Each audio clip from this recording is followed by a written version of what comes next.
October 19th. Guess what? It's the weekend.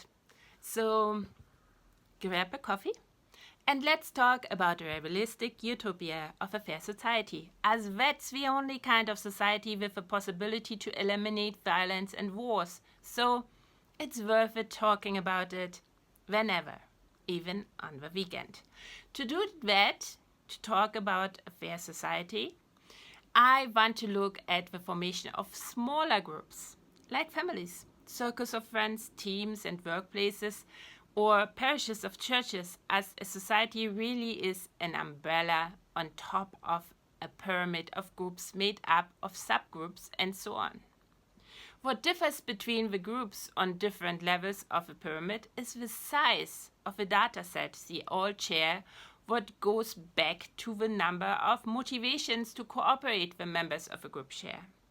On the lowest level, you have groups in which the members share tons of diverse motivations to cooperate with each other.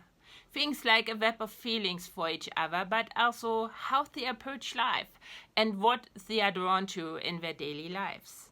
Tons of shared motivations translate into a very comprehensive dataset that they can all agree upon to use in their individual word generation processes to align their models of the world, leaving little diversity between the realities they live in. A group like that can cooperate profoundly because they will be able to formulate a whole host of common goals they all share. The higher the level a group is on in this pyramid, the more this group will be made up of more diverse people who share less and less motivations to cooperate with each other. Less shared motivations translate into a smaller dataset that they can all agree upon to use in their individual word generation processes to align the models of a world.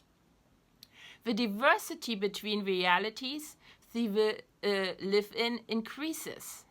What is not a bad thing per se, because it allows for more diverse, more random searches. The more random a search, the higher the payoff.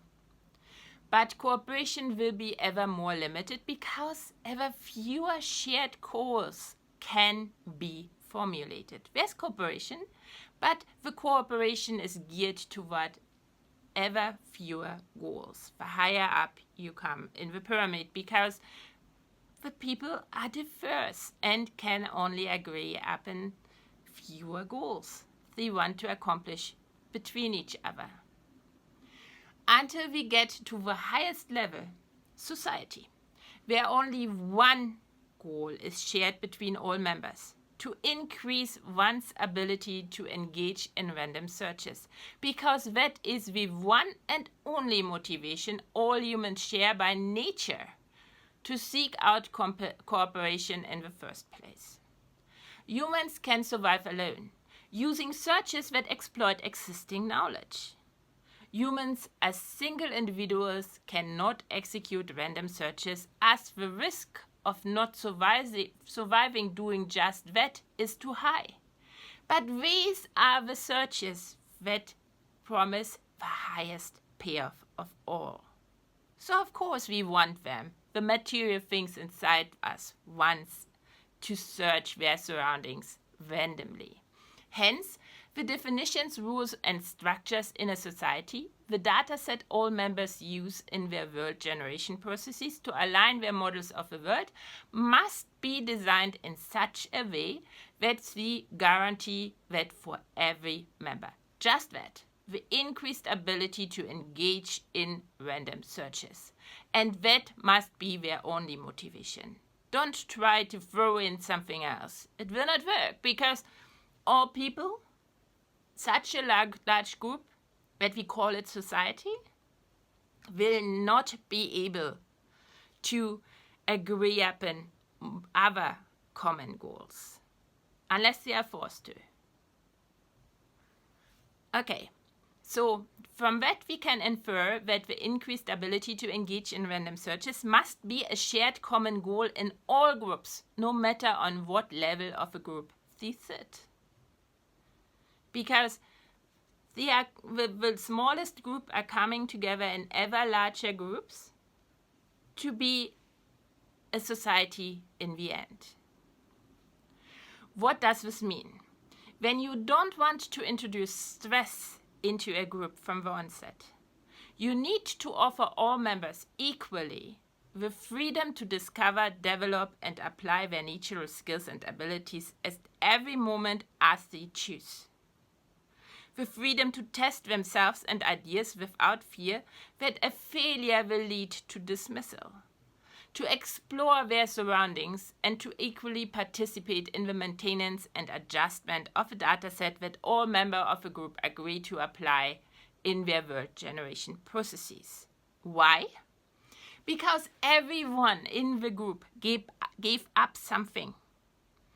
Their ability to generate models of a world that fit themselves best, that work best for the material things that a human is made up of, to seek their lowest state of energy while being in equilibrium with their surroundings. That's the reason why there are humans. So material things can do that. Humans are search engines for material things. And these material things, they came together in a way that they created the mind as a tool to do just that. Anyway, so he took every member who enters in cooperation, a group, takes a step back and puts themselves in a worse place when they could be alone. This has to be honored. She did it in anticipation of delayed gratification. We do it to get something out of a full thing. The more that only cooperation can give them and us in the quest to achieve the twin goals of all material things. I mentioned them above.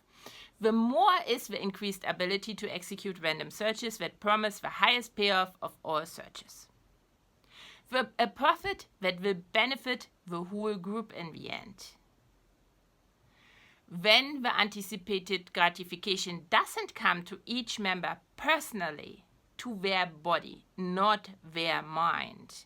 So all these things based on stories as what money is, for example, so you are getting more money or you're getting a recommendation or something like that, these are stories made for the mind. And not for the body. The body has nothing from it. The material things inside the body that want us to do these random searches, they get nothing out of that. So when the anticipated gratification doesn't come to each member personally, the arrangement doesn't make sense, as the member remains in a worse place when they could be alone, probably for the benefit of someone else.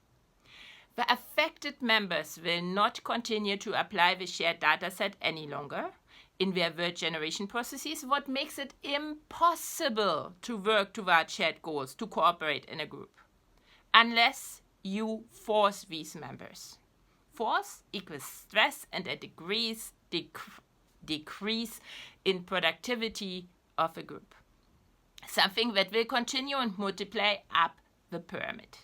Furthermore, it must be clear from the very beginning what the shared goals and motivations are to cooperate in this group and what the shared goals are, therefore, that the cooperation aims to accomplish. Everyone must be clear on that.